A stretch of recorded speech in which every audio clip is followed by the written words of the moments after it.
Halo, selamat bertemu kembali di mata kuliah Mekanika Tanah. Dengan topik kali ini kita akan membahas tentang dinding penahan tanah atau Earth Retaining Wall.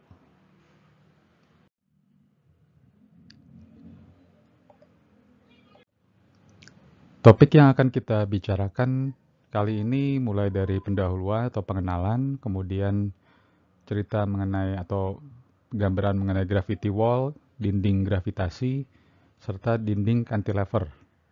Setelah itu sebagai bagian utamanya di sini kita akan bicarakan mengenai kalkulasi atau perhitungan stabilitas. Pertama-tama sebagai pendahuluan atau pengenalan, ini beberapa contoh di sini tentang dinding gravitasi. Biasanya memakai material dari pasangan batu kali. Karena gravitasi ini, dinding gravitasi ini kekuatannya terletak pada gravitasi atau berat sendiri dari material yang digunakan. Jadi paling mudah kalau kita mengharapkan berat, tentu yang paling mudah dengan menumpukan batu-batuan. Jadi pasangan batu kali biasanya. Mungkin Anda juga pernah melihat pasangan-pasangan batu kali seperti ini sebenarnya dimaksudkan sebagai dinding gravitasi. Walaupun mungkin kadang desainnya tidak tepat sebagai dinding gravitasi ya, tapi lebih kepada kalau terlalu tipis, kalau terlalu tipis dia sebenarnya hanya sebagai penutup. Jadi fungsi dinding gravitasinya mungkin tidak tercapai atau tidak terpenuhi. Kalau dinding gravitasi harusnya dia memiliki massa yang lebih masif. Jadi tahanan terhadap lateralnya didapatkan dari berat dinding tersebut.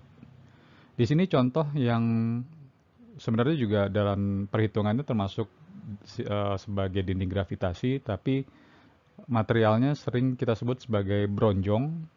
Ini menggunakan bukan pasangan batu kali yang diikat dengan semen gitu, tapi ini menggunakan keranjang-keranjang kotak-kotak kawat yang diisi oleh batu-batu, batu-batuan. Jadi batu kalinya diisi di dalam keranjang-keranjang kawat yang ditumpuk-tumpuk seperti blok-blok batuan jadinya. Ini disebut sebagai gabion atau bronjong. Kira-kira seperti ini pembagian jenis-jenisnya. Jadi ini tadi konsepnya dinding gravitasi. Ini berat sendiri dari dindingnya dan ini adalah tahan gaya dorong lateral aktif yang akan mendorong dindingnya. Sedangkan dinding cantilever konsepnya adalah seperti ini. Jadi ada dasar tapak dindingnya yang akan tertimbun oleh tanah dan massa tanah inilah, berat tanah ini yang akan menjepit dindingnya. Dan tahanan dan berat tanah tersebut yang akan menjadi tahanan terhadap gaya lateral terhadap dinding tersebut. Ini dinding bronjong tadi, gabion yang tumpuk-tumpuk. Sebenarnya konsepnya sama dengan ini. Jadi tumpukan gabion ini atau tumpukan bronjong ini seolah-olah menyatu menjadi satu massa dinding penahan tanah. Ini contoh lain creep wall atau biasanya terlihat sebagai tumpukan-tumpukan pasangan-pasangan beton-beton pracetak yang disusun. Lalu di dalamnya tanah mengisi rongga-rongga di dalamnya sehingga ini berfungsi seperti dinding gravitasi juga sebenarnya. Dalam standar SNI, Standar Nasional Indonesia tahun nomor 8460 tahun 2017, di situ ada aturan-aturan mengenai dinding penahan tanah atau struktur penahan tanah. Mengenai dinding penahan tanah gravitasi atau cantilever ini ada di pasal 10.2. Di situ ada contoh aturan atau pedoman desain dinding penahan tanah gravitasi dan cantilever serta dinding counterfort.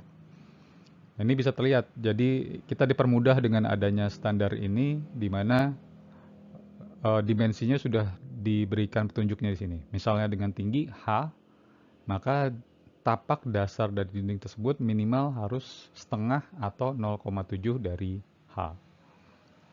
Begitu juga dengan dinding cantilever di sini atau dinding counterfort. Dinding counterfort ini sebenarnya seperti dinding cantilever, di mana tanahnya akan ditahan di belakang sini, tapi di depannya diberi perkuatan lagi seperti ini. Yang ini akan menahan gaya-gaya lateral sehingga struktur dindingnya juga akan lebih kuat.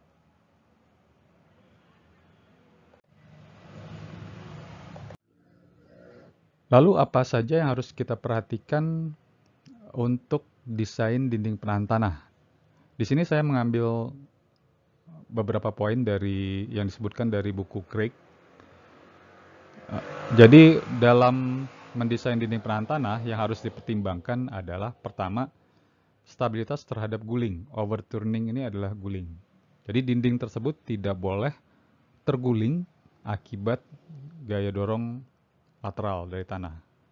Kemudian disebutkan juga bahwa tekanan pada dasar dinding tidak boleh melebihi kapasitas ultimate tanahnya.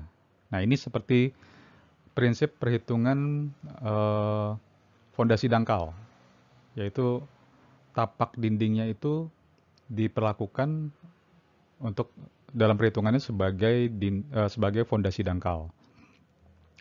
Lalu poin ketiga yang harus diperhatikan adalah sliding atau geser. Jadi dinding tersebut tidak boleh tergeser dari tapaknya ya. Dasarnya itu tidak boleh tergeser. Yang pertama tadi terguling, yang ini adalah geser, dia tidak boleh tergeser. Itu 3 poin utama yang harus diperhatikan. Tapi di luar itu ada poin-poin lain yang juga harus diperhatikan. Misalnya ini contohnya di sini adalah terjadinya slip surface, ya kelongsoran yang lebih besar di bawah tapak dinding tersebut. Lalu jangan sampai ada deformasi di dindingnya, ada pergerakan kecil pada dinding ataupun pada tanahnya. Kemudian misalnya jangan sampai ada seepage atau rembesan. Nah, ini biasanya dinding-dinding yang menahan struktur di saluran air, di sungai atau di danau misalnya. Serta yang perlu diperhatikan juga selain dari stabilitas geotekniknya, stabilitas dari strukturnya sendiri. Struktur betonnya atau struktur pasangan batu kalinya itu juga tidak boleh runtuh. Ini kira-kira gambarannya. Ini saya ambil dari SNI dan ini dari buku Budu. Kira-kira gambarannya kurang lebih sama, yaitu ini penggambaran kondisi kegagalan guling yang harus dihindari tadi. Guling, kalau ini geser, ya ini di dalam buku Budu juga ada geser dan ini guling. Dan ini contoh tadi yang deep seated ya. Ada failure longsor di bawah dindingnya sendiri. Jadi ini stabilitas globalnya. Secara global sistem ini juga harus tidak boleh terjadi keruntuhan. Sedangkan ini yang 1, 2, dan 3 ini adalah keruntuhan pada strukturnya. Jadi mungkin desainnya bisa menahan, secara geoteknik bisa menahan gaya lateralnya, tapi strukturnya, betonnya ini yang tidak kuat, sehingga terjadi kerusakan. Jadi secara umum, dalam mendesain dinding penahan tanah, kita harus perhatikan pertama kestabilannya terhadap guling, momen guling, kemudian harus stabil terhadap geser, serta bearing capacity, daya dukungnya, dia tidak boleh jeblos ke bawah, serta penurunannya juga harus diperhitungkan sebenarnya. Lalu stabilitas globalnya, stabilitas global yang tadi, yang apakah dia akan mengalami kelongsoran di bawah dindingnya misalnya. Setelah itu kita pastikan, yang harus dipastikan berikutnya juga adalah struktur dindingnya. Material yang kita pakai tersebut secara struktur harus kuat menahan momen serta gaya geser. Jadi momen atau gaya geser di dalam strukturnya, bukan secara geoteknik. Bagaimana cara perhitungannya? Pertama, kita lihat dulu konsep dari desain dinding gravitasi Nanti cantilever pun kurang lebih akan sama cara perhitungannya, tapi ini contohnya saya ambil dengan dinding gravitasi. Jadi biasanya bentuknya masif gitu, besar, dengan tinggi di sini ada tingginya H dan lebar dasarnya B. Lalu kita perhitungkan berat dari dinding ini dengan cara, karena kita melihatnya dalam potongan 2 dimensi, dan kita anggap perhitungannya itu satu satuan lebar ke arah tegak lurus bidang gambar, maka untuk perhitungan berat kita bisa menghitung dengan luas dari tiap bagian ini, jadi bagian 1 dan bagian 2. Karena bentuknya trapesium kita bagi 2 saja untuk perhitungan lebih mudah. Ada yang bagian persegi dan bagian yang segitiga. Masing-masing bisa kita hitung beratnya, W1 dan W2 di sini. Lalu ada ini yang sebelumnya kita sudah bicarakan, jadi kegunaan dari diagram tekanan lateral itu di sini.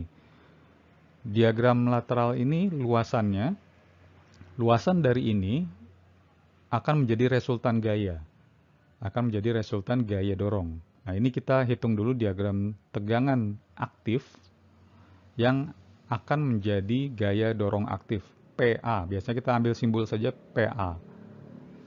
Yang titik tangkapnya karena ini berbentuk segitiga, titik tangkapnya biasanya sepertiga dari dasar segitiga ini. Lalu kita perhatikan nilai batas-batas keamanannya. Pertama, dalam ini kita pakai patokan dalam SNI. Jadi dalam SNI disebutkan faktor keamanannya terhadap guling minimal 2, terhadap geser minimal 1,5, dan terhadap daya dukung atau kapasitas daya dukung tapaknya itu minimal 3. Ini seperti kita menghitung faktor keamanan fondasi dangkal ya. Sebelumnya juga sudah pernah digunakan, kita menggunakan faktor keamanan sebesar 3 untuk fondasi dangkal. Nah, inilah perhitungannya. Jadi sebenarnya sederhana. Pertama, untuk menghitung stabilitas terhadap momen guling. Jadi kita bandingkan antara momen tahanannya dibandingkan dengan momen dorong. Momen tahanan dibandingkan dengan momen dorong. Jadi tinjau titik putar di ujung sini, titik putar di ujung kiri bawah ini sebagai titik pusat momen. Dengan titik pusat momen di situ, maka kita akan mendapatkan akibat dari W1 dan W2 ini ada gaya dorong ke arah kanan, seperti ini. Dan dari PA kita akan mendapat gaya momen dorong ke arah kiri, saling berlawanan. Nah, ini harus kita bandingkan. Jadi konsepnya itu saja, jangan menghafalkan rumus persamaan ini karena mungkin tiap dinding, tiap desain akan beda-beda detailnya ya. Jadi secara geometri mungkin akan berbeda. Jadi yang harus diperhatikan adalah perbandingan antara momen yang terjadi akibat berat sendiri yang merah ini dibandingkan dengan momen akibat gaya dorong lateral. Nah, itu perbandingan momen tersebut sebagai faktor keamanan yang harus lebih besar dari 2 berdasarkan aturan dari SNI yang disebutkan tadi. Itu pertama. Kemudian yang kedua, kita cek terhadap geser. Terhadap geser, kita jumlahkan semua beban-beban arah vertikal ini, W1 tambah W2, dikali dengan tangen delta. Delta itu adalah di bawah sini ada gaya gesek antara tanah dengan dinding. Nah, besar gaya gesek tersebut adalah delta. Delta ini biasanya kita ambil secara simpelnya, sederhananya bisa kita ambil sebesar antara setengah sampai 0,7 atau 0,67 dari V. Jadi V adalah sudut geser tanah, sudut geser dalam tanah. Untuk sudut geser antara dinding dengan tanah bisa kita ambil nilai antara setengah sampai 0,67 dari V. Biasanya diambil nilai praktisnya seperti itu. Jadi dengan mengalihkan berat-berat vertikal, gaya-gaya vertikal dengan tangan delta tersebut, kita dapat gaya perlawanan resistance ke arah kanan. Dan ini bila tanahnya memiliki nilai kohesi, kalau ada kohesinya, bisa ditambahkan lagi dengan kohesi dikalikan lebar tapaknya. Ini B. Nah, itu kita dapatkan gaya tahanan ke arah kiri. Yang harus dibandingkan dengan gaya dorong ke arah kanan. Gaya dorong ke arah kanan ini. Jadi PA di sini adalah gaya dorong ke arah kanan, sedangkan yang atas itu adalah gaya tahanan, gaya dorong yang ke arah kiri, sedangkan gaya tahanannya ke arah kanan. Perbandingannya harus lebih besar dari 1,5 berdasarkan SNI tadi. Apa yang terjadi kalau nilai-nilai keamanan tadi tidak terpenuhi? Kalau dari sisi guling, tentu yang kita harus rubah desainnya. Berarti berat gravitasinya itu, konsep gravitasinya belum terpenuhi. Momen tahanannya belum bisa mengalahkan momen dorong. Untuk mengalahkan momen dorong, jadi momen tahanannya harus diperbesar. Bagaimana memperbesarnya? Salah satunya adalah dengan memperbesar desain dari dindingnya. Yang kedua, kalau stabilitas terhadap gesernya tidak terpenuhi, dindingnya akan tergeser, bisa kita perbaiki dengan kunci geser, istilahnya shear key. Nah, kunci geser itu kita bisa buat di bawah tapaknya ada semacam pasak gitu ya, atau ada apa namanya, ada tahanan ganjalan. Jadi di bawah dindingnya kita tempatkan semacam ganjalan atau rem supaya dindingnya tidak mudah tergeser. Itu disebut sebagai shear key. Bisa juga bentuk shear key-nya itu dengan menggunakan fondasi dalam. Jadi dibuat tiang bor atau tiang pancang di dasar dindingnya. Ini untuk mencegah supaya tanahnya tidak tergeser akibat gaya lateral samping. Nah, jadi tadi kita sudah perhatikan stabilitas terhadap guling dan juga stabilitas terhadap geser. Yang ketiga, ini sebenarnya hitungan sama dengan hitungan kapasitas daya dukung fondasi dangkal. Jadi pastikan bahwa beban-beban, tegangan-tegangan beban yang ada tersebut kita hitung tegangan maksimum minimumnya dengan rumus yang sama dengan sebelumnya. Pertama kita cari dulu eksentrisitasnya. Eksentrisitas bisa dicari dengan seperti ini. Pertama mencari dulu nilai atau posisi resultan gaya vertikal. Jadi gaya vertikal sigma V akibat W1 dan W2 ini posisi vertikalnya di mana? Sigma V. Nah, kemudian sigma momen yang tadi sudah kita hitung, sigma momen akibat dari gaya dorong dan gaya tahanan yang sudah dihitung, sigma momennya berapa, itu dibagi dengan gaya vertikal ke bawah tadi, maka kita akan dapatkan posisi resultan gaya ini ada di mana. Itu adalah eksentrisitasnya. Nah, nilai eksentrisitasnya ini dimasukkan ke persamaan di atas, sama seperti persamaan perhitungan pada fondasi dangkal, dan kita akan mendapat tegangan maksimum minimum, Q maksimum minimum. Nah, Q maksimum minimum ini pastikan tidak boleh lebih, atau Q maksimumnya tidak boleh dari Q allowable. Jadi sama persis seperti hitungan pada fondasi dangkal. Ini contoh perhitungan. Bisa juga Anda lihat, saya mengambil dari buku Craig ya. Contohnya seperti ini. Ini untuk perhitungan untuk dinding cantilever ya. Untuk dinding cantilever, jadi bisa dilihat dimensinya seperti ini. Dan ini sudah dibuatkan diagram tegangan lateralnya. Jadi ada yang segitiga ini akibat dari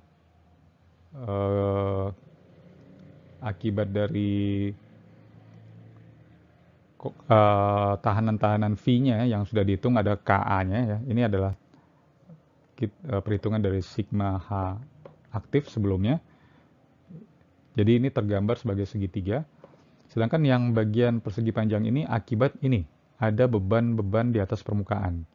Jadi misalnya ada beban jalan, atau beban rumah, atau beban lainnya. Nah ini yang akan menjadi beban menerus seperti ini.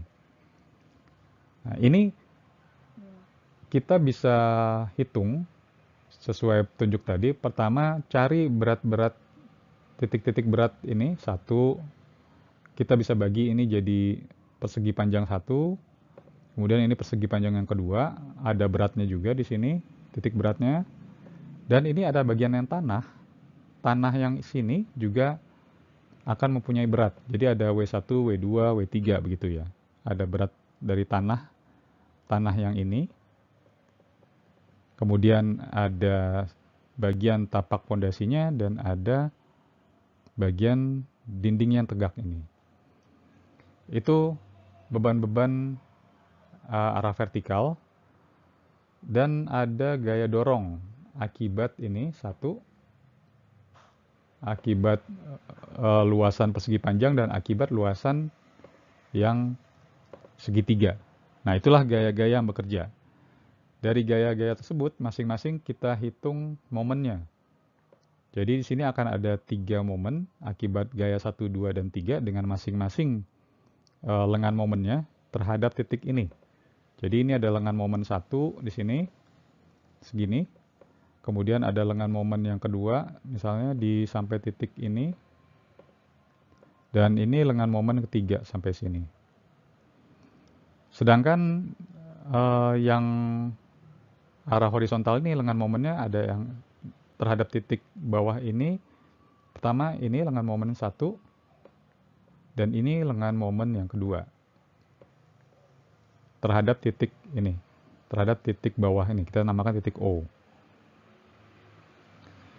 Nah, paling mudah pengerjaannya kita lakukan dalam bentuk tabel.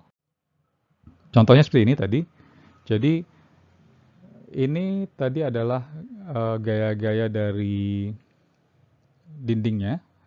Ada dari stem, bagian dinding yang berdirinya, kemudian base, bagian tapaknya, dan soil adalah berat dari tanahnya. Tadi kan ada 3 ya, ada 3 gaya. Dan ini ada 1, 2 tadi dari interpretasi tekanan lateralnya. Nah, ini gaya lateralnya ada 1 dan 2. Itu dihitung dengan masing-masing lengan momennya yang tadi sudah kita bicarakan. Ini gaya-gayanya. Ini lengan momennya sebelah kanannya, lalu dikalikan, ini dikalikan. Kita dapat semua momennya. Jadi ini ada momen akibat dari yang atas ini adalah momen akibat gaya dorong. Dan ini adalah momen tahanannya.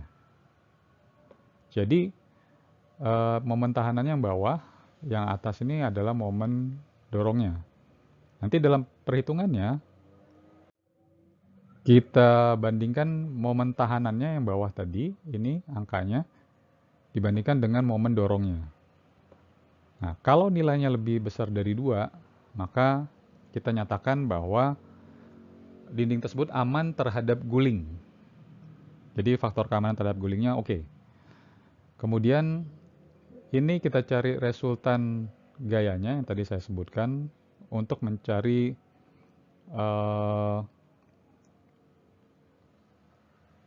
nanti ini dipakai untuk mencari eksentrisitas. Jadi ini adalah posisi.